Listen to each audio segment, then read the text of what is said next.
Oke, kita langsung masuk aja ke materi yang sudah saya siapkan.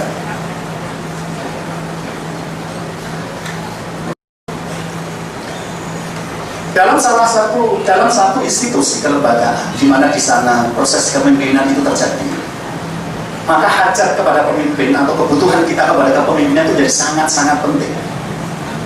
Karena itu kita bisa memahami kenapa langsung aja.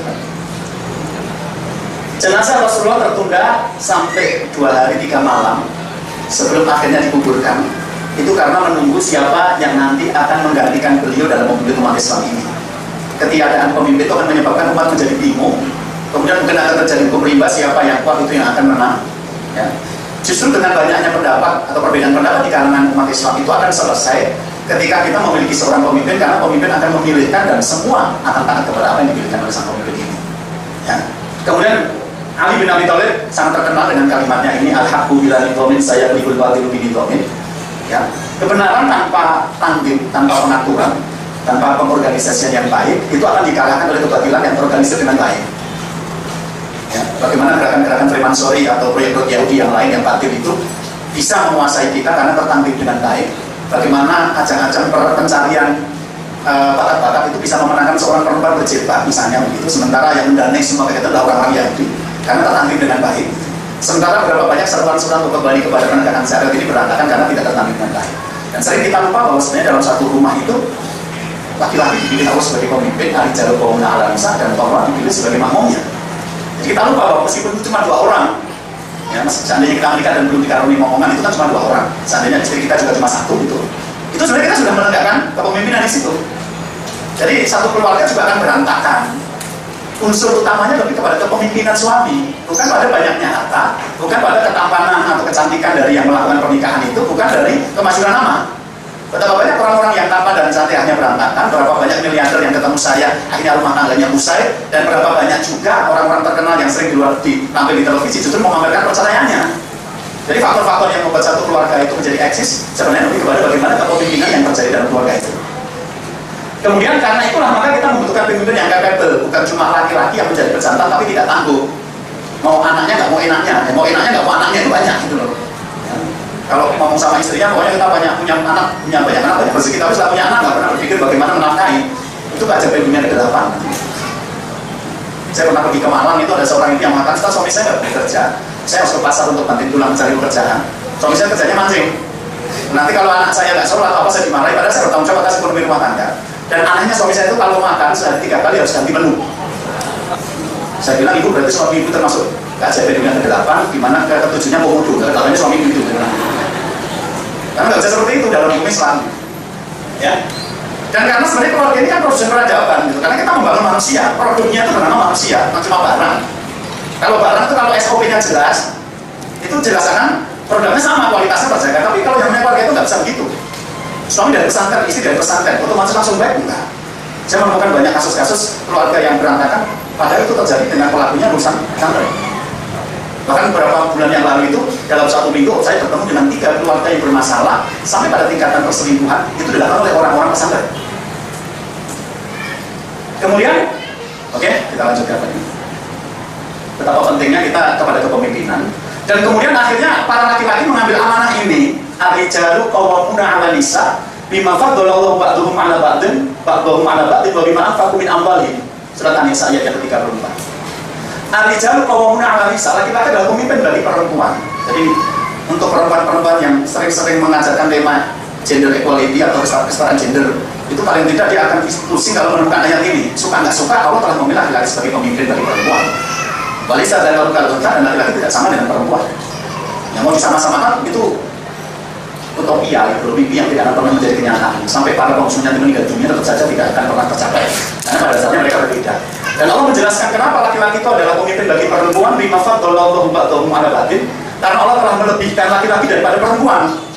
Fisiknya, akalnya, laki-laki lebih siap untuk khawrijal manzil, bekerja di luar rumah, bertemu dengan debu, dengan angin, dengan panas, itu lebih mampu dilakukan oleh fisik laki-laki daripada perempuan.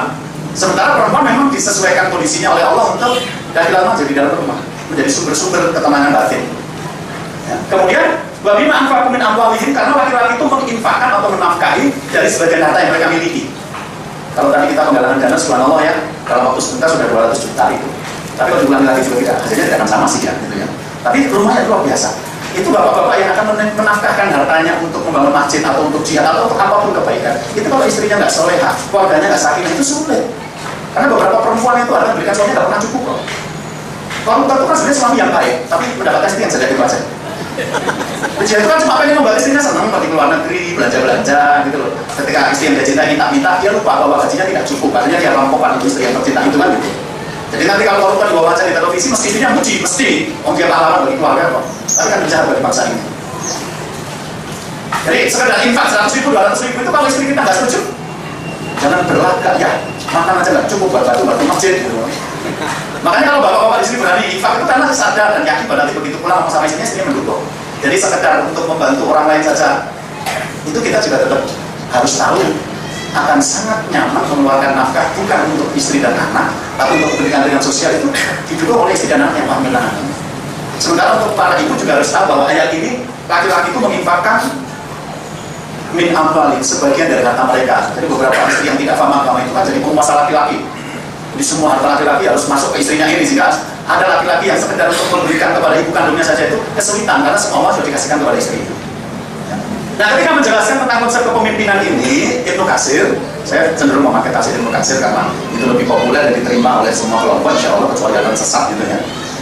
Beliau mengatakan tentang makna qawam di sini dengan mengatakan ar-rajulu qayyimun 'alal mar'ati ay wa ra'isuha wa kabiruha wal hakimu 'alaiha wa mu'addibu idza wajad. Laki-laki adalah pemimpin perempuan karena dia adalah kepalanya, ra'isuha wa kabiruha dan pembesarnya. Wal hakimu 'alaiha dan pengambil keputusan atasnya, atas istri itu. Wa mu'addibu idza wajad dan yang mendidik ketika istri mengalami penyelewengan. Jadi para laki-laki ketika memimpin keluarga bayangannya bukan cuma perintah-perintah. Memang betul pemimpin itu berat memerintah dan anak buah harus taat. Tetapi pemimpin juga punya kewajiban untuk mengayomi bahwa orang yang dipimpinnya itu merasa nyaman dalam kepemimpinanmu sesulit apapun aku akan tetap maju dan yakin bahwa kita baik-baik saja. Makanya di sini beliau Ibnu Katsir mengatakan bahwa laki-laki itu adalah kepalanya, dia pembesarnya. Kalau orang selalu bilang jajaki, maju ke depan, saya suami. Wal hakim wal dan pengambil keputusan. Ya, ada seorang yang bersama saya, Ustaz, bagaimana Ustaz? Suami saya itu kalau setiap kali diajak bicara tentang keluarga, jawabannya selalu pusing. Suamiku duduk sini, ayo kita bicara tetangga kita punya kerja, kita mau nyumbang berapa? Pusing ah. Begitu suami saya jawab pusing, saya mundur, karena nanti daripada jadi perselisihan. Besok kita ngobrol lagi. Suamiku, anak kita sudah lulus SMP. Ini saya masuk tamu pesantren atau masuk sekolah di mana? Menurut pendapatku kita sebaiknya nyekolah anak kemana? Nah, pusing aku gak punya uang. Akhirnya istrinya lama-lama jadi bingung juga. Gitu. Saat gimana setiap kali suami saya ajak bicara tentang keluarga jawabannya pusing. Ya udah besok itu nggak usah masak. Lu kenapa masak? Ya kalau suami bilang kok nggak masak, aku pusing. Gitu. Nanti kalau anak pulang dari pondok juga demo depan bapaknya, kami pusing 3 bulan belum dibayar SPP-nya kan gitu. Jadi bapak ibu anak semuanya keluarga pusing. Dan itu banyak sekali di Indonesia. Jadi suami itu laki mau mengambil keputusan. Kita ini ada tetangga yang punya kerja ya, kita nggak punya uang. Mau nyumbang apa? Tenang kamu di rumah. Saya menyumbang tenaga. Saya datang ke sana 3 hari, 3 malam nanti saya bantu apapun yang di sana. Saya yakin meskipun kita nggak bawa uang, dia tetap bisa menerima kita sebagai tetangga karena saya sudah menyumbang tenaga saya. Gimana ya kalau nanti anak kita mau lulus SMP atau SD kita mau masukkan kemana? Tenang saja. Saya sudah datang ke pondok pesantren di Solo, itu terkenal keras-keras itu di Solo. Gitu. Saya datang ke sana, untuk anak kita nanti dapat diskon 50% kayak di mall saja. Hanya apa? Masuk ke pesantren itu bayarnya cuma 150.000, sudah makan, sudah dapat sekolah, sudah asrama, itu pun sering telat bayarnya. Dan kalau anak kita nanti masuk 10 besar, itu disekolahkan sampai luar negeri gratis. Kemarin saya ngisi di Ishkarima, mungkin ada di sini yang pernah mendengar pesantren Ishkarima di area Gunung Merbabu, Gunung Lawu yang sangat indah itu. Besok hari Ahad saya juga ngisi lagi ke sana. Di sana dikatakan, Ustaz kalau masuk ke sini mahal. Mungkin untuk ukuran Jakarta nggak mahal sih ya, 6 juta, 7 juta, nanti setiap bulan sekitar 1 juta untuk biaya sekolah. Tapi kalau masuk 10 besar di sini, Ustaz, nanti akan kami jamin sekolah sampai ke luar negeri gratis. Jadi tugas kamu membuat kamu pintar, tugasku mencari sekolahan, nanti saya kalau ada beasiswa dapat gratisan. Jadi meskipun wajah suaminya itu nggak tampan, nggak pintar, tapi istrinya langsung mantuk-mantuk bersamamu, saya nyaman gitu loh. Nggak, gimana bingung, oh pergi aja lagi bingung, kalau sana gitu. Nah karena keluarga itu kan jadi bingung kalau ternyata tidak bisa diputuskan apa yang harus diambil gitu kan. Wa mu'addi wa idza batas dan mendidik ketika istri ini mengalami kebingungan. Saya pernah bertemu dengan seorang ibu yang nangis, Ustaz saya kemarin sengaja keluar rumah dengan baju yang agak ketat, sengaja. Kenapa ibu sengaja melakukan itu? Saya cuma pengen tahu seberapa besar kecemburuan suami saya terhadap saya. Saya pengennya tuh keluar rumah dimarahi. Kamu jangan keluar rumah dengan baju seperti itu. Kalau dalam rumah kok pakai baju juga nggak apa-apa, karena nanti tok gitu kan. Tapi begitu keluar rumah pakai baju ketat, suaminya diem tok, itu dia pulang dia nangis, ya Allah, suamiku tuh bahkan nggak peduli ya keluar pakai baju seperti ini. Jadi bapak-bapak memang harus kuat gitu loh. Begitu istrinya salah betul kan, mungkin dia nangis, tapi dalam nangisnya itu dia bersyukur punya suami yang tegas memimpin. Banyak laki-laki tidak berani mengambil keputusan tegas karena takut melukai hati istrinya. Padahal yang ditanya di hadapan Allah kepemimpinan dia jalankan itu. Oke. Karena itu arti dari qawam secara bahasa adalah imadul ladzi yaqumu bihi wa yamtamil. Pilar penopang dan pengatur agar rapi. Nah ini tugasnya laki-laki. Secara bahasa itu yang menopang keluarga dan mengatur agar keluarga itu rapi. Ya. Oke terus. Kemudian al-qawam al-adlu wal i'tidal. Artinya adalah adil dan seimbang. Ya, adil di antara anak-anaknya, adil antara dirinya sendiri dengan istrinya. Ya, jadi istilah adil tidak harus untuk suami yang memiliki 2 atau 3 atau 4 istri. Suami yang memiliki 1 istri pun kadang-kadang tidak adil, dalam artian tidak memberikan waktu yang cukup untuk keluarganya. Ya, oke, lanjut. Terus. Oke, terus. Kemudian yang ketiga kata qawam arti adalah as-sayyid atau pemimpinnya. Kemudian qamal amiru ala ra'iyah waliyuha. Jadi penolong, pembela dan pengurus. Kemudian qiyamun bisyai' artinya adalah al-mura'ah bisyai'. Artinya memperhatikan dan menjaganya. Jadi ini pengertian dari ar-rijalu qawwamuna 'ala nisa. Pemimpin itu kayak gini nih, yang menopang, yang mengatur gitu loh. Yang menjadi penolongnya, pembelanya, jadi pemimpinnya yang memperhatikan dan menjaganya. Jadi bukan cuma sekedar memerintah kemudian minta ditaati. Ya, oke. Lanjut. Karena itu maka seorang pemimpin akhirnya diberikan Allah ya, perintah untuk menjaga keluarganya dari api neraka. Ini adalah visi keluarga Islam yang sangat jauh. Az-zawjatus sholihatu laysat minad dunya. Istri yang solehah itu bukan cuma sekedar urusan dunia. Fa'inahan tufari walil akhirah. Karena istri kamu itu akan membantu urusan akhiratmu. Jadi kalau kita membahas keluarga dalam pandangan Islam, itu kita bukan cuma membahas tentang laki-laki dan perempuan yang sudah cukup umur untuk mencari teman tidur. Setelah itu hancur, enggak. Tetapi menikah dalam Islam itu adalah mempertemukan manusia-manusia yang secara sadar ingin melanjutkan visi pernikahannya sampai ke akhirat nanti. Ini bukan cuma urusan saya senang atau saya tidak senang. Ini urusan bahwa ketika nanti saya menikah, saya akan menjaga agar keluarga saya betul-betul sampai di finishnya, masuk surga. Betapa banyak laki-laki yang kita sangka baik karena memberikan fasilitas kepada keluarganya, tetapi ternyata dia sangat buruk dalam pandangan agama karena dia tidak pernah peduli uangnya itu halal atau haram. Jadi orang tidak paham melihat laki-laki ini, wah dia betul-betul bertanggung jawab pada keluarganya, dicukupi sama ketuanya. Tapi bagi yang menurut tidak, dia justru paling benci pada istrinya karena melihat apa yang dia bawa pulang ke rumah, dia rela kalau istrinya masuk neraka, yang dia makankan kepada istri dan hanya adalah bahan api neraka semua. Oke, lanjut dulu. Ibnu Abbas mengomentari ayat ini dengan mengatakan, "I'malu bi ta'atillah wa taqu ma'asilah wa muru ahlikum bi dzikri yunjikumullahu minan nar." Ibnu Abbas mengatakan, kerjakanlah ketaatan kepada Allah, bertakwalah kepada Allah dalam hal maksiat kepadanya, dan perintahkanlah keluarga untuk berzikir. Yunjikumullahu minan nar. Dengan cara itulah Allah akan menyelamatkan kamu dari api neraka. Jadi, ku anfusakum naro, jagalah dirimu dan keluargamu dari api neraka. Maksudnya adalah buat anggota keluarga menjadi orang taat kepada Allah, jauhkan keluarga kamu dari maksiat kepada Allah, ingatkan mereka terus kepada Allah. Itulah cara Allah menyelamatkan kamu dari neraka. Sementara Ali bin Abi Thalib mengatakan, enggak, yang tadi masih alimu anfusakum wa ahlikum al khaira, ajarkanlah kepada diri kalian sendiri dan juga kepada keluarga kalian tentang kebaikan. Sementara Imam Al-Baydawi dalam mengartikan arti tarbiyah adalah tabriku syai' ila kamali syai'an fa syai'an, menyampaikan sesuatu pada kesempurnaan secara bertahap. Jadi membawa keluarga secara bertahap satu demi satu menuju kesempurnaannya. Itu artinya tarbiyah seperti itu. Dan seorang suami adalah mentarbiyah keluarganya. Oke, kita lanjutkan. Oke, ini menarik ya. Kisah ini masih jarang yang tahu, tapi ternyata menarik. Walaqad hamma bihi wa hamma biha laula arra'a burhana rabbih. Kadzalika linasrifa anhu su'a wal fahsya innahu min ibadina al-mukhlasin. Wanita itu kebanyakan menyebut namanya Zulaikha, tetapi ahli tafsir tidak setuju kalau namanya Zulaikha. Perempuan itu istri Al-Aziz. Hamad bihi, sudah tertarik kepada Yusuf. Wahama biha, dan Yusuf pun sebenarnya sudah tertarik pada perempuan itu. Mereka berada di salah satu kamar yang terkunci. Perempuan ini istri Al-Aziz, berasal dari peradaban Mesir yang sejak ribuan tahun yang lalu sudah mengenal minyak zaitun, susu, gitu ya, sebagai alat-alat kecantikan mereka pada saat bangsa Indonesia masih bergaul dengan cabai buyang dan beras kencur serta kunir asem gitu.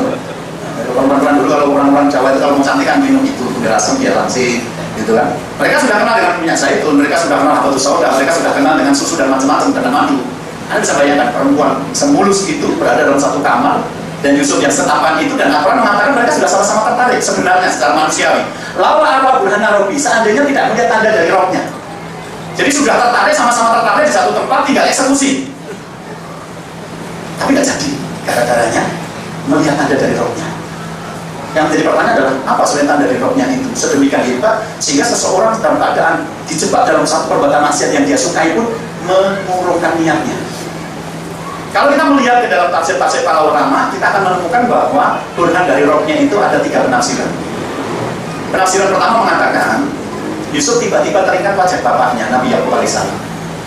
Memukul-mukul dada Yusuf, menggigit salah satu jemarinya sambil marah berkata, Yusuf, apakah kamu akan melakukan perbuatan orang bodoh, sementara namamu sudah tertulis menjadi nama para nabi?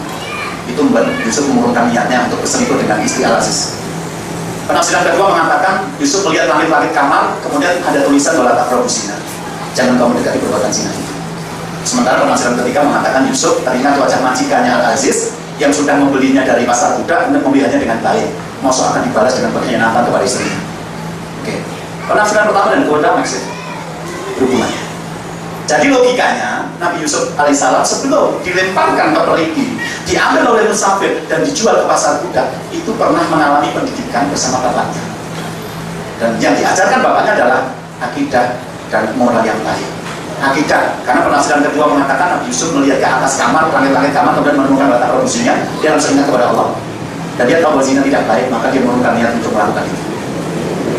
Jadi, saya sering ketika memberikan seminar-seminar tentang pendidikan anak, saya sampaikan bahwa Bapak memiliki satu posisi yang sangat besar untuk menanamkan akidah dan moral pada anak-anaknya.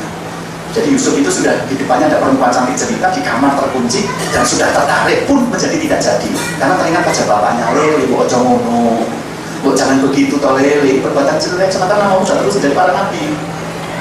Dari para koruptor bapaknya dulu nggak pernah ngajarin apa-apa gitu loh. Dia mau nyolong itu nggak ingat wajah bapaknya. Mungkin malaikat baca bapaknya, cepat nanti kita perlu bersama, mudah-mudahan diampuni dosanya. Benar gitu. Jadi betapa besar akar atau pendidikan di tangan seorang bapak itu, sehingga dalam keadaan genting, nasihat bapak itu akan membekas pada pribadi anaknya. Ada orang yang mengirimkan surat atau surel gitu ya, secara elektronik ke Facebook saya mengatakan, benar Ustaz, saya dulu masuk pesantren diantar oleh bapak saya. Kemudian bapak berpesan, nah nanti kalau kamu melihat uang, jangan pernah diambil, itu bukan punya. Bahkan ketika tidak ada orang lain, maka kamu berpura-pura jangan sampai melihat uang itu. Jadi berpura-pura tidak melihat uang itu. Ustaz, apa yang dipesankan Bapak saya betul-betul terpatri dalam benak saya, sehingga selama saya di pesantren berkali-kali saya melihat uang yang jatuh, saya pura-pura tidak melihat karena nasihat yang diberikan Bapak saya itu. Nah, kasus ini saya tampilkan untuk menunjukkan betapa besar sebenarnya pengaruh seorang bapak dalam pendidikan anaknya. Jadi kalau yang mengatakan bahwa pendidikan anak itu mutlak di tangan ibu, itu tidak 100% benar. Jadi bapak-bapak harus masuk karena ayat ini mengatakan begitu. Yusuf itu tinggal eksekusi loh, berselingkuh dengan perempuan itu loh. Sudah sama-sama suka loh, tapi nggak jadi karena apa? Tengok wajah bapaknya. Jadi di mana wajah para bapak itu sekarang? Ketika anaknya melakukan perbuatan jahat dan sama sekali nggak ingat, tidak punya self control yang baik gitu. Oke, lanjut. Dengan mengetahui ini semua, oke, dilanjutkan bapak. Maka tugas untuk membaikkan keluarga itu merupakan satu amanah dan diletakkan di pundak para ayah. Kalau buku yang Anda baca nanti itu sebenarnya merupakan kumpulan tulisan saya melihat keluarga dari sudut pandang seorang ayah. Jadi bagaimana melihat memperbaiki keluarga itu kalau yang melihat kemudian adalah seorang ayah, apa saya lakukan agar keluarga saya baik. Kemudian sama teman-teman dikumpulkan, terus kebetulan juga ada satu tulisan memang judulnya Amanah di Pundak Ayah, kemudian kita jadikan sebagai judul utama. Jadi kalau baca buku itu malah nggak berat, karena kita tampilkan seperti fragmen-fragmen, ada kasus-kasus yang datang kepada saya. Hampir semua kisah yang saya tampilkan di buku itu adalah kisah nyata. Tapi saya samarkan namanya, saya samarkan alamatnya untuk jadi ibrah bahwa kejadian kisah itu nyata dan ada di sekitar kita. Dan kenapa itu terjadi gitu, dari sudut pandang seorang ayah. Oke, hadisnya seperti ini. Fattaqullaha fin nisa. Takutlah kamu atau bertawakallah kamu kepada Allah fin nisa dalam hal istri-istri kalian. Jadi menikahi perempuan itu juga harus membebankan kita perasaan takut untuk bertawakal kepada Allah. Kalau saya salah menjadi suami. Saya kalau isi tentang pernikahan, biasanya kalau di Solo saya kadang-kadang diminta untuk ngisi Walimatul Urs gitu ya. Saya sering mengatakan kepada calon pengantin laki-laki, kamu menikahi perempuan hanya dengan seperangkat alat sholat itu saja ternyata ruginya diskon 50%. Atau kamu nikahi dia dengan mahar cuma 100.000 rupiah, di Solo masih ada menikah dengan mahar 100.000 rupiah. Sementara dengan 100.000 rupiah dan seperangkat alat sholat diskon 50%, kamu bawa perempuan pergi dari rumahnya. Padahal di rumahnya dia dijaga sama ibunya, sama bapaknya, sama kakaknya dan dilindungi. Kemudian hanya dengan 100.000 dan seperangkat sholat kamu sekarang mendolimi istrimu. Takutlah kamu kepada Allah dalam hal itu. Bapaknya tidak suka kalau anak perempuannya kamu maki-maki setiap hari. Bapaknya tidak suka kalau setiap hari kamu pukul istrimu. Kemudian bapaknya juga tidak suka kalau kamu tidak bertanggung jawab ekonomi, cuma nganggur-nganggur saja di rumah sampai istrimu nyari utang ke sana kemari untuk bisa sekedar makan. Maka takutlah kamu kepada Allah kalau kamu menikahi perempuan. Jangan-jangan kamu tidak bisa bersikap secara baik sebagai suami. Kenapa? Fa innakum akhadtumuhunna bi amanatillah. Karena sungguh kalian mengambil mereka itu sebagai amanah dari Allah, dan yang namanya amanah dipertanggungjawabkan. Wastahlatum furujahunna bi kalimatillah, dan kamu halalkan kemaluannya dengan menyebut nama Allah. Walahunna 'alaikum nafaqatuhunna wa kiswatuhunna bil ma'ruf, dan para istri itu berhak atas nafkah pakaian dari kalian secara ma'ruf. Jadi secara tegas hadis ini mengatakan, takutlah kamu kepada Allah dalam hal mengambil perempuan sebagai istri, karena itu adalah amanah yang diberikan kepada kami. Oke, lanjut. Itu kan kalau pengantin baru masih mengenakan sepatu gitu ya. Mungkin ibu-ibu yang sekarang pernah punya memori seperti itu pas pengantin baru setia suaminya sayang sepatu melepas kita, saya betulkan kembali gitu ya. Tapi sekarang kadang-kadang tidak seperti itu lagi. Sudah lupa karena kamusnya sudah ganti, di kamus itu sudah nggak ada gitu. Karena itu maka kafar bil mar'ithman ayyudhi amma yakut, cukuplah seseorang dianggap berdosa jika dia mengabaikan yang menjadi tanggung jawabnya. Suami mengabaikan istrinya, istri mengabaikan kewajiban terhadap suaminya, ayah dan ibu mengabaikan kewajiban untuk mendidik anaknya, cukuplah dianggap berdosa kalau dia mengabaikan siapa yang jadi tanggung jawabnya. Kamu sudah ambil dia sebagai amanah dari Allah, dan kalau kamu mengabaikannya, kamu sudah dianggap berdosa karena itu. Terus ini sangat terkenal di kalangan kita. Kullukum ra'in wa kullukum mas'ulun an ra'iyatihi. Dalam hadis yang lain, kullukum ra'in wa kullukum mas'ulun, yang kita tampilkan di sini. Setiap kalian adalah pemimpin, dan setiap pemimpin akan diminta pertanggungan jawabnya. Kamu sudah apakan istrimu? Kamu sudah suruh dia sholat atau belum? Kamu jaga auratnya dengan untuknya atau tidak? Kamu biarkan dia pergi bertemu laki-laki yang lain atau tidak? Ya. Kamu jaga anak perempuan dari pasangan atau tidak? Ya. Seperti itu. Oke, terus. Oke. Di dalam surat Al-Baqarah yang ke-228 Allah berfirman, walahunna mithlu ladzi 'alaina bil ma'ruf, dan bagi para perempuan atau bagi para istri itu memiliki hak yang seimbang dengan kewajibannya menurut cara yang ma'ruf. Jadi para istri itu wajib untuk taat kepada suami, wajib untuk melayani suami, tetapi untuk melakukan kewajiban mentaati dan melayani itu, istri mendapatkan kompensasi sebagai haknya. Dan haknya itu adalah kepemimpinan dari suaminya itu, meliputi nafkah, pengayoman, kemudian waktu yang diberikan untuk keluarga, dan muasyarah bil ma'ruf, mempergauli keluarga dengan cara yang baik. Jadi itu yang seimbang yang diajarkan Islam. Nanti dalam kuliah pernikahan kita jelaskan lebih detail lagi. Sementara hadisnya mengatakan, ya ibadi ini haram dzulma ala nafsi wa ja'altu bainakum haraman fala tadzalimu. Wahai hamba-hambaku, sesungguhnya aku telah mengharamkan kedoliman pada diriku, dan aku juga menjadikannya haram atas kalian, maka jangan saling mendolimi. Jadi kalau memang menjadi suami, jadilah suami yang baik. Kalau menjadi istri, jadilah istri yang baik. Kalau tidak bisa saling menjadi suami dan istri yang baik, tidak harus menikah juga. Karena menikah itu ada salah satu jenis ibadah. Kita bisa melakukan ibadah yang lain. Kalau ternyata kita melakukannya untuk mendolimi, itu alih-alih menjadi ibadah, justru menjadi dosa yang nanti kita bertanggung jawabkan di hadapan Allah. Nah Ustaz, saya belum punya pekerjaan. Kalau nanti saya menikah, saya takut tidak bisa nafkah istri. Ya tidak apa-apa, kamu kan bisa pergi ke Suriah toh, jadi relawan ke sana. Tidak harus menikah untuk kemudian kamu malah mengecewakan istrimu. Karena pada zaman Rasul juga ada seorang perempuan dilaporkan bapaknya kepada Rasul, ya Rasul, anak saya perempuan itu nggak mau menikah. Rasul memanggil perempuan dan menanyakan, kenapa kamu mau menikah? Saya takut tidak bisa menjalankan kewajiban sebagai istri secara baik. Saya tidak akan menikah sebelum saya tahu apa kewajiban saya atas suami, apa haknya suami dari istrinya. Lalu Nabi menjelaskan betapa besar hak suami atas istrinya itu. Lautu tu'am milona hadannya sudah dihadalama tempat atas sudah disaujian. Seandainya boleh aku perintahkan seseorang untuk sujud pada orang lain, maka pemerintahan istri itu sujud pada suaminya. Ya Rasul, saya tidak sanggup. dan karena itu saya tidak ingin menikah. Ya nggak apa-apa. Rasul menghormati pilihan itu. Daripada menikah jadi istri, setiap keluar kemana-mana nggak pernah pamit kepada suami, daripada jadi istri ketika suami pulang malah bikin neraka pindah ke rumah itu, karena bertengkar terus. Sama, laki-laki milih jadi suami, itu juga harus bertanggung jawab. Jangan cuma, saya suami, cuma perintah tapi nggak mau kewajibannya. Ya, karena itu maka banyak keluarga yang tidak berhasil, sesungguhnya karena mereka tidak tahu bagaimana cara mengelola keluarga itu. Dan dalam Islam sudah diatur secara baik, kalau kita tahu ilmunya. Etakul zulma fa'inna zulma dzulumatun yaumal qiyamah, maka takutlah kalian untuk melakukan kezaliman, karena sebenarnya kezaliman itu akan kegelapan pada hari kiamat nanti. Ya. Orang berbuat dolim, suami mendolimi istri atau istri mendolimi suami, itu akan menemukan kegelapan besok pada hari kiamat. Oke, maksud. Karena itu maka ini salah satu hadis yang menjelaskan tentang kewajiban seorang suami kepada keluarganya. An Hakim bin Muawiyah, dari Hakim Muawiyah, An Abi dari bapaknya radhiyallahu anhu berkata, "Qultu, aku bertanya, ya Rasulullah, wahai Rasulullah, ma haqqu zauji hakina alaihi?" Apakah hak istri terhadap seseorang dari kami? Maka beliau menjawab, "Tut'imuha idza atata wa tasawha idza tasaita wa la tabil wajha wa la tuqaffif wa la tahjur illa bil bait." Rawahu Ahmad wa Abu Dawud wa Nasa'i wa Ibnu Majah. Rasul mengatakan kewajiban seorang suami adalah memberi makan ketika makan, memberikan pakaian ketika berpakaian, jangan memukul wajahnya, jangan menjelek-jelekannya, jangan meninggalkannya tidur kecuali dalam rumah. Jadi ketika suami marah dengan istrinya, jangan pergi meninggalkan rumah. Nanti kita bahas itu pada pertemuan yang lainnya. Oke, lanjut Pak.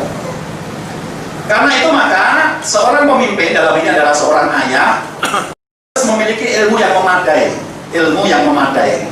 Kenapa? Karena ada satu kaidah, al-insanu aduwwu ma jahula. Manusia adalah musuh dari kebodohannya. Jadi kalau bapak-bapak ibu pernah mendengar hadis innamal a'malu binniyat, sesungguhnya amal itu tergantung niat, tapi niat itu tergantung ilmu, karena kita tidak akan meniatkan yang kita tidak tahu. Ya. Apa yang akan dilakukan oleh seseorang yang bangun pada jam 3 malam, sementara subuh masih 1,5 jam lagi? Bisa macam-macam. Tapi Ibnu Qayyim al-Jauziyah merekomendasikan 4 hal untuk dilakukan di waktu-waktu sahur sebagai prioritas amal. 1, qiyamul lail atau sholat tahajud. Yang kedua, qiraatul Quran atau membaca Al-Quran. Yang ketiga, membaca zikir, sholawat dan wirid. Kemudian yang terakhir, keempat adalah bertaubat kepada Allah atas kesalahan-kesalahan yang pernah kita perbuat. Jadi bayangan saya, kalau kita bangun jam 3 malam, subuhnya masih 1,5 jam lagi, kita sholat tahajud dulu semau kita, ditutup dengan wirid. Setelah itu kita berzikir kepada Allah, membaca sholawat. Setelah itu kita mengajukan permaafan kepada Allah, ya, minta diampuni atas dosa yang pernah kita perbuat. Masih ada waktu kita baca Quran sampai azan subuh terdengar. Itu idealnya pada jam-jam kita bangun jam 3 malam. Pertanyaannya adalah, bagaimana kalau ternyata yang bangun jam 3 malam itu tidak bisa membaca Al-Quran? Praktis dia tidak akan membaca Al-Quran di waktu yang sebenarnya paling baik untuk membaca Al-Quran. Kalau yang bangun pada waktu itu tidak mengerti zikir, wirid dan sholat seperti apa, dia juga tidak akan melantunkan itu. Padahal itu waktu yang paling baik untuk melantunkan zikir, wirid dan sholat. Kalau yang bangun pada jam 3 malam itu ternyata adalah orang yang tidak merasa berdosa kepada Allah, dia juga tidak akan bertobat kepada Allah. Padahal itu waktu yang paling baik untuk bertobat. Demikian juga kalau yang bangun itu ternyata tidak bisa untuk sholat tahajud, dia juga tidak akan sholat tahajud di waktu yang paling baik untuk sholat tahajud. Yang terjadi adalah orang yang bangun jam 3 malam melakukan 4 hal juga. 1, pergi ke kamar kecil, 2, bikin kopi, 3, nyalakan TV, 4, nonton sepak bola sampai subuh. Karena otaknya cuma itu. Jadi kalau seorang laki-laki memerankan diri sebagai suami tidak ngerti ilmunya, ya saya sering bilang, perempuan cantik tidak otomatis jadi istri yang baik, laki-laki yang tampan tidak otomatis jadi suami yang baik. Kalau ilmunya kosong tentang memerankan diri jadi suami dan istri yang baik, kurangnya apa sih artis-artis kita dalam ketampanan dan kekayaan? Tetapi mereka tidak bisa menjadi istri dan suami yang baik, karena tidak punya ilmunya. Jadi untuk yang belum menikah, pilihan menikah bukan menikahi perempuan yang cantik, karena tidak semua perempuan cantik pantas jadi istri yang baik. Bahkan banyak perempuan cantik yang diajarkan sinetron itu kumpulan orang-orang buruk akhlaknya. Sementara untuk para perempuan juga jangan mentang-mentang dilamar laki-laki datang bawa mobil juga langsung diterima. Pertama mungkin juga nanti disita KPK. Yang kedua ternyata yang kita butuhkan itu sama menikah bukan ketampanan wajah, tapi kepemimpinan yang baik. Dan tidak semua laki-laki tampan bisa memimpin keluarganya dengan baik. Yang kedua, kita harus memahami kewajiban, karena namanya amanah kita jalani lah kewajiban suami apa saja. Gitu. Kalau nggak tahu, oke, kewajiban menafkahi itu termasuk kewajiban, tapi apa ya harus menafkahi lahir kok tadi tidak menafkahi? Apa cukup dengan uang saja sementara hati tidak pernah kita sentuh? Ada seorang ibu, ya, SMS saya begini dari Jakarta nih, SMS saya. Saya pengen minta cerai dari suami, bagaimana pendapat Ustaz? Gimana Bu? Kenapa harus minta cerai? Apa suami kurang tampan? Enggak Ustaz, suami saya di atas rata-rata. Nggak tahu rata-ratanya kalau yang di sini siapa gitu ya. Apa suami kurang beriman? Enggak. Suami saya ikut pengajian di dekat rumah Ustaz rutin. Apa kurang hartawan? Enggak Ustaz, suami saya kerja di satu instansi, insya Allah gajinya cukup setiap bulan dapat. Gimana ibu minta cerai dari suami yang tampan, hartawan dan beriman? Sulit untuk mencari laki-laki seperti itu sekarang.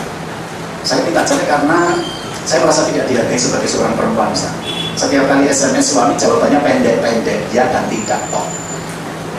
SMS, suamiku hari ini ada lembur atau tidak? Tidak. Jadi langsung pulang rumah? Ya. Gitu. Jadi ada sekian ratus SMS suami yang belum pernah saya buka karena saya tahu isinya cuma ya dan tidak. Dan itu menjengkelkan. Kenapa? Karena itu saya katakan di sini adalah kepekaan hati.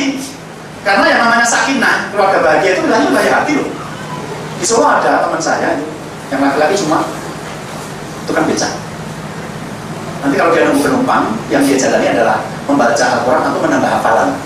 Sehingga di perumahan tempat beliau tinggal, itu beliau dipilih jadi imam sholat, meskipun tukang becak.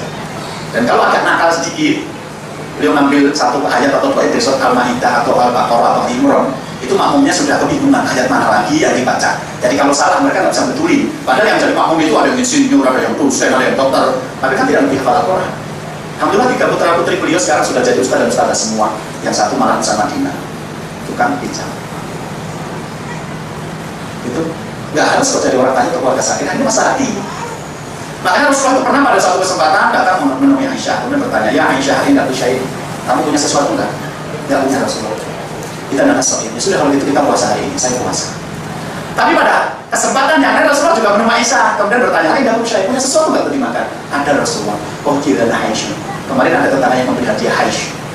Dan Aisyah itu adalah makanan yang Anda sukai, maka saya menyimpannya untuk Anda. Kata Rasulullah, keluarkan, aku makan. Hari ini sebenarnya saya mau puasa. Tapi karena ada makanan yang disediakan, aku makan. Karena puasa sunnah itu seperti orang bersedekah. Diteruskan boleh, diganjal juga boleh. Jadi kita belajar bagaimana Rasulullah bisa menjaga perasaan istri. Kemarin sama sekali nggak punya makanan, Rasulullah memutuskan untuk berpuasa. Hari ini Rasulullah malah sudah niat puasa, tetapi dibatalkan karena istrinya sudah menyimpan makanan sejak kemarin untuk beliau. Makanan kesukaan. Itu betul-betul membuat suasana rumah tangga itu bukan soal makan wisata kuliner yang manis itu gitu loh. Tapi bagaimana kita bisa menikmati itu, dan Rasul mengajar kita bagaimana bisa menjaga perasaan istri. Sekaligus riwayat ini juga mengajarkan kepada kita bagaimana bagi perempuan makanan itu penting. Maksudnya begini, perempuan itu kalau punya makanan, dia ingat suami dan dia ingat anak. Apalagi dia tahu ini makanan kesukaan suaminya, maka dia akan simpan untuk suami atau untuk anaknya. Saya sering menemukan ibu-ibu yang ikut pengajian, kemudian di pengajian dikasih snack, itu nggak dimakan Pak, dibungkus dibawa pulang. Karena bagi perempuan lebih baik saya nggak makan asal anak saya makan atau suami saya makan. Aisyah juga melakukan seperti itu, dan Aisyah nggak punya anak, maka kasusnya kemarin beliau diberi hadiah Aisyah makanan kesukaan Rasulullah. Seandainya dimakan dan tidak diberitahu Rasul juga nggak apa-apa. Tapi karena tahu ini kesukaan suami disimpan untuk besok, karena pas gilirannya besok Rasul datang. Tetapi laki-laki ternyata tidak. Secara umum laki-laki kalau makan itu tidak ingat istri dan tidak ingat anak. Sehingga ketika suami ditanya, kata Rasul tanya apa kewajiban suami terhadap istri, Rasul mengatakan antum lima tidak akal tak. Kamu kasih makan dia kalau kamu makan, sebab suami kamu nggak diperintah begitu, nggak kasih makan anak dan istrinya. Jadi untuk suami sampai disuruh sama Rasulullah, kamu kasih makan istri kalau kamu makan. Sebab rata-rata suami nggak ingat istri kalau makan. Ingatnya kalau pas mau bayar di kasir, di belakang kasir ada tulisan, sudahkah ada bungkus untuk keluarga di rumah? Kalau ingat punya rumah, tapi tetap nggak bungkus, soalnya nggak cukup. Tapi kalau istri nggak usah disuruh, itu naluri kalau dia punya makan, atau yang suami saya suka, disemprot untuk suaminya. Itu kisah-kisah sederhana, tapi banyak sekali pelajaran yang bisa kita lihat. Jadi kepekaan itu penting. Suaminya mau pintar, mau gelarnya S3 atau SK atau STR, saya nggak tahu. Tapi kalau dia di rumah nggak ngerti perasaan istri, sama saja nggak bahagia. Tukang becak bisa kok bahagia kalau dia bisa menjaga perasaan. Karena apa? Kepekaan hati jadi bekal bagi pemimpin dalam berumah tangga, karena kita menikah dengan manusia, bukan dengan robot. Dan sebesar-besarnya kudung istri, sehitam-hitamnya pakaian, sehebat-hebatnya cadar, dia tetap perempuan biasa yang kalau tidak disapa dalam 2 hari nangis juga. Ayo terus. Oke, karena itu maka ini hadisnya. Khairukum li ahli wa ana khairukum li ahli. Sebaik-baik kalian adalah yang paling baik pada keluarganya, dan aku yang terbaik di antara kalian pada keluargaku. Riwayat Imam Tirmidzi. Proses. Anda bisa sombong pada orang lain, rumahku bagus, mobilku bagus, tapi nanti kalau anak kita nggak sholat, istri kita nggak berwudu, itu kita sudah tertampar oleh hadis ini. Kamu baik untuk tetangga, tapi kamu kan baik untuk keluarga sendiri. Sementara yang terbaik di antara kamu harusnya terbaik untuk keluarga. Ingat, Anda mungkin pernah jadi presiden sekalipun, nanti kalau sudah pensiun tetap pulangnya ke rumah. Kalau selama ini man la yarham la yurham, siapa yang tidak menyayangi tidak akan disayangi. Jadi siapa yang mengatakan bahwa pernikahan itu masalah sederhana? Tidak, besar. Karena sampai di akhirat nanti itu membangun peradaban, karena produknya bernama manusia soleh. Tapi imbalannya adalah seandainya surga itu bisa dicuil, dipotong, dan dihadirkan ke dunia, itu potongnya itu bernama baiti jannah, di rumah itu surga. Jadi imbalannya luar biasa, kita bisa merasakan nyamannya kehidupan yang sebenarnya ketika mata kita bangun, itu sakinah mawaddah, itu luar biasa. Terus, selesai. Hadirin yang dirahmati Allah, ini adalah salah satu upaya saya untuk menyadarkan bagaimana orang-orang yang menikah itu bukan menganggap sepele. Lalu di Malaysia itu orang yang mau menikah itu harus ikut kuliah pranikah dulu, nanti baru dapat sertifikat. Di Indonesia tidak. Jadi di Kabupaten Sukoharjo, Kabupaten Nusa Agung itu, ada orang menikah hari ini penghulunya sudah mau menikahkan, ternyata dia syahadat saja nggak hafal. Anda bisa bayangkan keluarga ini seperti apa kalau pemimpinnya aja sadar dan ngerti. Nah karena itu marilah kita bisa mencoba melihat bahwa ini bukan persoalan sepele, karena di dalam Al-Quran pernikahan bahkan disebut sebagai nikatan ghalidhah, ikatan yang kuat, dan ini akan kita pertanggungjawabkan di hadapan Allah. Maka bagi kita yang sudah mengambil peran ini, jalanilah dengan sepenuh tanggung jawab. Tidak sulit asal tahu ilmunya dan asal ikhlas menjalaninya. Ada beberapa orang yang tidak punya ilmu sehingga ngawur menjalani peran. Ada beberapa orang ilmu tapi tinggi hati, tidak mau ngalah kepada pasangannya. Karena ini bukan semata-mata masalah ilmu dalam keluarga itu, tapi juga masalah kepekaan hati tadi seperti yang saya sampaikan. Nah, jadi masalah rumah tangga itu intinya adalah perasaan kita merasa nyaman. Itu yang paling sulit sebenarnya. Untuk materi seperti itu, adapun kemarin sebenarnya saya sudah ngomong sama Umi Rukmini bahwa kita tidak 100% membedah buku, tapi kita akan coba menampilkan latar belakang kenapa buku ini ditulis. Karena kalau kita mau memperbaiki keluarga, itu kalau mau jalan singkat adalah dengan memperbaiki para suaminya. Itu suaminya bagus, kita tinggal sama para istri, taatilah suami itu, karena seberat-beratnya tetap kamu akan masuk surga bersamanya. Maka menjadi sulit membahas tentang keluarga kalau kita cuma nyuruh istri taat, sementara suami tidak layak untuk ditaati. Maka mentaati suami menjadi sesuatu yang membingungkan istri. Di satu sisi dia harus mentaati suami, di sisi yang lain dia tahu bahwa suami seperti ini tidak layak untuk ditaati. Pernah di Trans TV itu ada satu liputan investigasi, waktu itu judulnya adalah Suamiku Mucikariku. Jadi kisahnya suaminya tidak bekerja, sementara mereka punya anak kecil 2 atau 3 orang, saya lupa. Kemudian si perempuan ini ditawar-tawarkan kepada teman-teman suami. Begitu akhirnya laku, suami ini yang ngantar istrinya ke hotel, yang nunggu ketika sedang bertugas, dan kemudian menerima uangnya. Sedihnya lagi, uang itu sebagian dipakai suami itu selingkuh dengan perempuan yang lain. Tapi ketika si istri diwawancara wartawan, dia cuma mengatakan, saya kan cuma perempuan, manut sama suami. Tidak ada yang minta cerai, Bu. Ya gimana lagi, kalau nanti saya nggak begini, anak saya juga tidak bisa minum susu. Capek kita ketemu dengan lembaga-lembaga keluarga dengan seperti ini konsepnya. Karena tidak seperti itu diharapkan oleh Islam. Islam itu konsepnya adalah imsakum bima'ruf, tetap kamu pertahankan dia menjadi istrimu secara baik. Awal kasihmu saat itu kamu lepas dia dengan baik kalau tidak mampu menjadikan keluarga kamu sakinah. Tidak harus dalam Islam itu keluarga terus tidak harus. Sekali menikah jangan sampai bercerai itu adalah cara berdirinya orang non-muslim. Tapi kalau dalam Islam menikah itu satu pilihan. Kalau kamu sudah menikah sakinahkan, kalau tidak ya sudah berpisah baik-baik. Sebab menjadi janda itu tidak jelek. Kalau menjadi janda itu jelek, berarti Rasulullah itu adalah orang paling jelek karena mengumpulkan janda-janda sebagai istri beliau. Tapi yang jelek itu adalah alasan menjandanya kenapa. Nah kalau alasannya karena suaminya kurang ganteng sedikit, kurang uang banyak, itu tidak boleh dalam Islam. Tapi kalau alasannya karena suami saya tidak sholat, suami saya suka mukul, suami saya suka berselingkuh, oh itu terpuji karena dia lebih cinta Allah daripada cinta pada suaminya. Cara pandang kita harus berubah. Nikah itu ibadah, karena ibadah dia harus ikhlas kita jalani. Dan agar ikhlas salah satunya jangan saling mendolimi itu sebenarnya. Suami konsentrasi pada kewajibannya sebagai suami, istri konsentrasi pada kewajibannya sebagai istri. Insya Allah lah, tidak sulit. Pertama untuk Jakarta ya, karena sangat-sangat materialistis, auranya itu area materialistis, semuanya serba uang gitu. Sementara lingkungan keagamaan juga masih kurang di antara gedung-gedung karaoke yang megah, masjid kita kurang megah toh. Itu kan bukti bahwa kita lebih suka kepada kesenangan dunia daripada kesenangan akhirat. Mudah-mudahan masjid ini bisa menjadi satu basis awal di mana kita bisa memperbaiki bangsa ini. Karena kalau kita mau memperbaiki bangsa, sebenarnya perbaikilah keluarga-keluarganya. Istri yang setiap kali melepas suami mengatakan, aku lebih mau loh mas, haus dan lapar daripada masuk neraka, itu akan membuat suami yang pulang bawa uang banyak tapi juga itu merasa malu. Uangnya banyak, gaji cuma 5 juta kok, bayar 5 miliar dari mana uang ini? Nyuri di kantor, kembalikan. Itu loh, bukan istri udah senetron, kalau nggak bawa uang banyak jangan pulang loh ya. Ya sudah, tak tidak saja, apa hubungannya koruptor yang itu aja, cari di mana. Hampir semua koruptor ternyata membagi-bagi untuk penyanyi dangdut. Karena istrinya kayak gitu sih gitu ya. Nah ini contoh perenang seperti ini harusnya kita perbaiki satu demi satu. Kita mulai dari keluarga kita masing-masing. Oke, kita masuk sesi dialog barang seperempat jam. Nanti kalau masih kurang, masih ada beberapa pertemuan ke depan saya sampai hari Apakah tahu juga sampai di sini? Mudah-mudahan nanti bisa menjadi sarana kita berkomunikasi tentang tema-tema keluarga. Satu tema yang sangat penting banyak diabaikan. Mudah-mudahan kita termasuk yang disadarkan atas pentingnya tema ini untuk kita pelajari dan kita amalkan dalam kehidupan kita. Demikian yang saya sampaikan dalam materi ini. Mudah-mudahan bisa dipahami. Lebih kurangnya saya minta maaf. Saya kembali kepada moderator.